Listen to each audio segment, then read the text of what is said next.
Isso está Uma prática acontecendo qualquer. há muitos anos. Não. O Senhor precisa nos trazer de volta para esta mesa, com os nossos corações rasgados de amor por Ele, humilhados, de não nos sentirmos dignos que o Rei do Universo, o Criador da vida, o Autor da vida, aquele que criou todas as coisas pela palavra do seu poder e sustenta todas as coisas pelo seu poder, pudesse deixar o seu trono para morrer por um miserável como eu. Então nós temos que lembrar desse amor. É fundamental isso. Esse é, ou esta é a melhor e única explicação do que é amor, no sentido mais elevado da definição. A morte de Cristo no Calvário. O amor de Cristo que nós devemos lembrar toda hora. Porque a gente fala que ama. Que amor é esse? Que amor é esse desse mundo?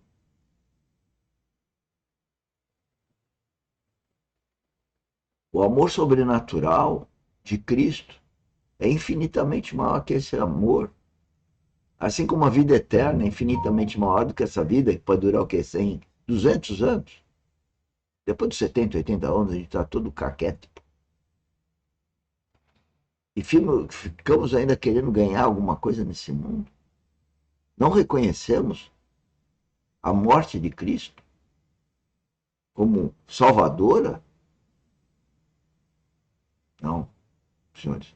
O ser humano realmente é de lascar.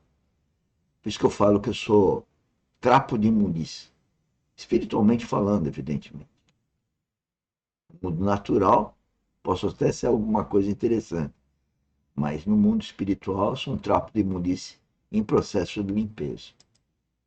Então, quando você chega em Lucas capítulo 23, a partir do versículo 34, você vai ver que ali começa as orações do Senhor. Então, o que não só Zugibe, mas outros que também fizeram essa autópsia, porém a de Zugibe é a mais importante, até onde eu consegui ver, pelo tempo que ele gastou, pelas minúcias, pelos detalhes, pelas explicações, pelas conclusões. Interessante que, com muita humildade e dor no seu coração, ele chega a dizer: eu estou dando agora a autópsia da morte. Agora eu entendo por que ele morreu. Então, meus irmãos e irmãs, quero que você veja isso. Quando ele vai orar, segundo esses especialistas, humanamente falando, nenhum preso poderia, na condição do nosso Senhor, falar o que ele falou e fez o que ele fez. Eu quero que você leia Lucas capítulo 23, a partir do versículo, apenas o versículo 34. Se vocês não se importarem, podemos ler até o 36. Lucas, capítulo 23, versículos 34 a 36, só para a gente ter uma visão do cenário. Contudo, olha a palavra, dizia, essa palavra não pode ser menosprezada. Eu até digo para vocês, essa palavra, ela constitui a força desse versículo. Ela constitui a natureza desse versículo. Dizia, nas versões mais próximas do texto grego, por exemplo, a Bíblia de Roterdã, ele coloca assim: e ele continuava repetidas vezes dizendo. Então ele não disse só uma vez: Pai, perdoa-lhes. Ele dizia. Todo mundo devia de lembrar isso toda hora. Eu, às vezes, estou trabalhando e lembro disso. Jesus Cristo na cruz falou várias vezes como ele está falando. Eles não sabem o que fazem. Quem é eles? Sou eu, sou você. Nós não sabemos o que fazer. Mas as pessoas são tão arrogantes que acham que sabem o que fazem. Eu tenho certeza que eu não sei o que eu faço. Se eu não for conduzido pelo Espírito Santo, eu só faço bobagem. Agora, mesmo conduzido pelo Espírito Santo, eu sou carnal, eu faço bobagem. Agora, se eu não tiver uma vida espiritual, aí eu só faço bobagem. E pior, não tenho consciência da bobagem. Porque só com o Espírito Santo que a gente tem o verdadeiro discernimento da vida. É só com o Espírito Santo que a gente tem a verdadeira comunhão com a família de Cristo. É só tendo Espírito Santo, uma vida espiritual, um novo nascimento, que eu ouço o meu Pai Celestial. Caso contrário, eu sou guiado pelo meu eu, pelas minhas vontades, pelo meu ego. Gozado que todo mundo conhece o Pai Nosso, e no Pai Nosso fala, seja feita a vossa vontade. A pessoa ora e faz a vontade dela, porque ela não tem Espírito Santo, como ela vai ouvir o Pai? Alguém já pensou nisso? Eu pensei. E vi quanto hipócrita que eu era. E quanto hipócrita que eu quero descobrir que eu sou. Não é só com o Espírito Santo que eu descubro a minha hipocrisia, a minha mentira, minha dissimulação. Quem não tem Espírito Santo não sabe o que faz. E Jesus Cristo falou isso na cruz. Ouçam o Espírito.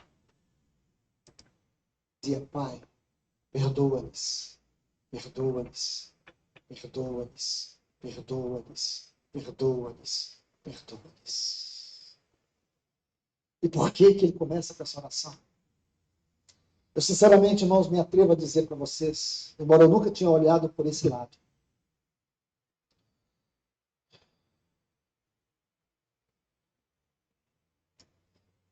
mas para mim a única razão por que ele começa com essa oração, porque se ele não orasse pedindo perdão, porque Deus nunca deixou de ouvir o seu filho, o Pai nunca deixou de ouvir o seu filho. Quando você olha, em especial o Evangelho de João, quantas vezes ele se referia a Deus como Pai, e esse é o ponto mais importante para ele, Pai. Porque Pai é a sua identidade, Pai é a sua filiação, Pai é a sua comunhão, Pai é a sua vida. O Pai era o seu tudo. Então, quando aqui na cruz, mesmo sendo dilacerado... Diga de passagem, o Pai Celestial tem que ser tudo para nós. O Pai Celestial é mais do que os filhos, é mais do que os cônjuges, é mais do que os negócios, é mais do que o trabalho, estudo. Senhores, nós estamos aqui por total razão de fazer a vontade de Deus. E Deus deu uma referência, que é Cristo. A Bíblia é uma palavra viva de Deus, está escrita para que a gente leia e ela se torne viva. Ela só vai ser viva se eu tiver Espírito Santo.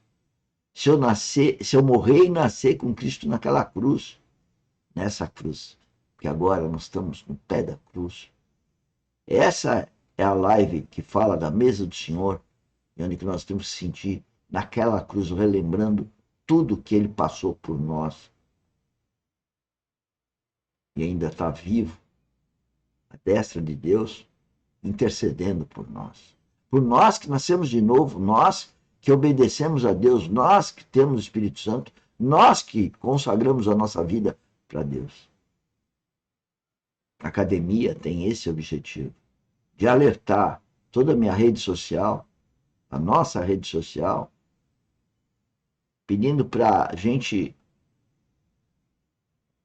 compartilhar com os familiares, com os amigos, e alertar a todos da vida espiritual. A academia é para treinar a vida espiritual.